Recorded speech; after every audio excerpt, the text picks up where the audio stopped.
Good morning, good afternoon, and good evening, everyone, wherever you are. My name is Samir Lebbar.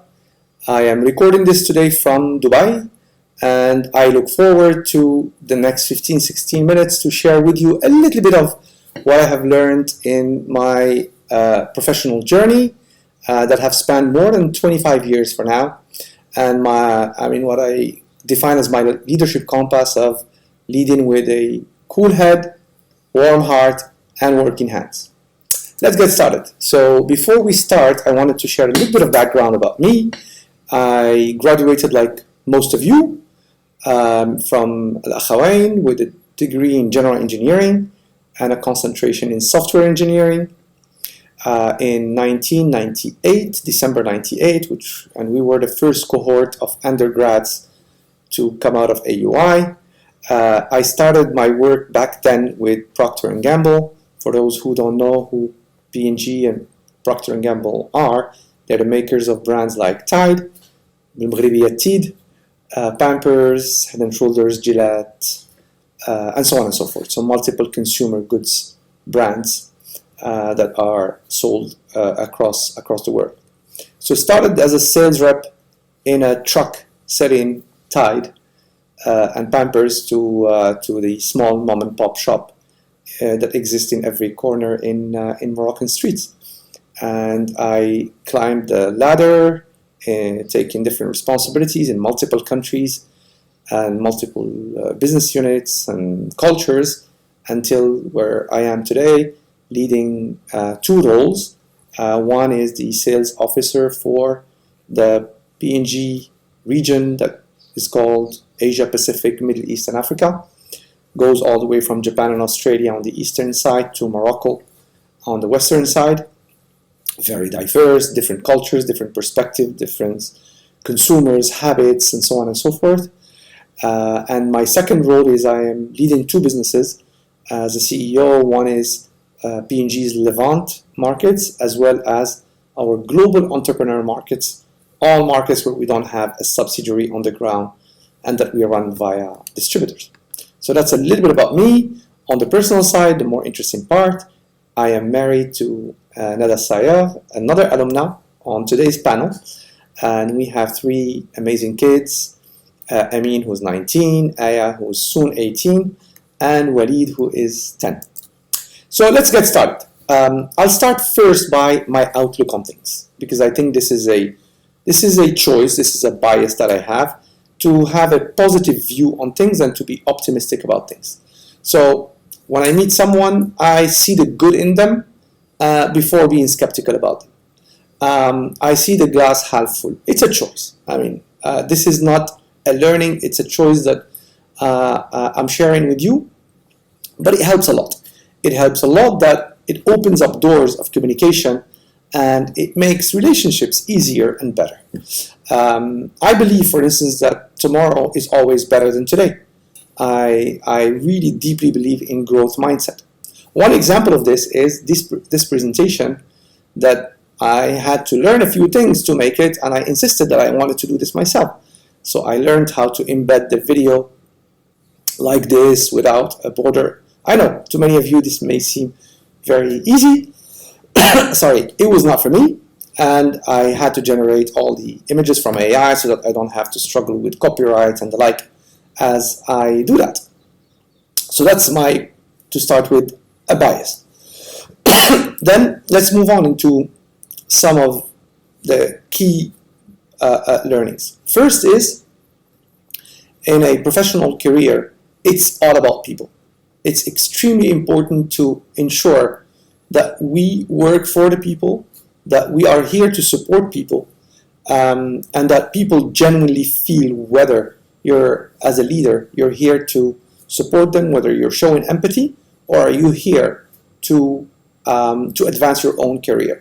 So empathy and being close to people, caring for others genuinely for who they are, matters a lot. The picture you see here is, a lot of you would see a janitor. This guy is a janitor. AI generated, but still a janitor. I value the role of the janitor as much as I value the role of the manager or the vice president, because each doing their job are critical. to the success of an organization. It is also super important that you listen to everyone. Listen to everyone and empower people. Typically in meetings, I always would be last to speak. Because if you are the leader of an organization and you jump first, you'll shut down a lot of people. They won't dare express their point of view, whereas it's important to hear everyone. And by the way, it makes you smarter if you listen before you speak. And on the same occasion, you make everyone feel valued, empowered, and having their voice heard, so they're more committed to whatever you are driving. Next is an extremely important concept in business, the power of balance. As we get started in a business environment, we always think about, should we drive more of this or more of that?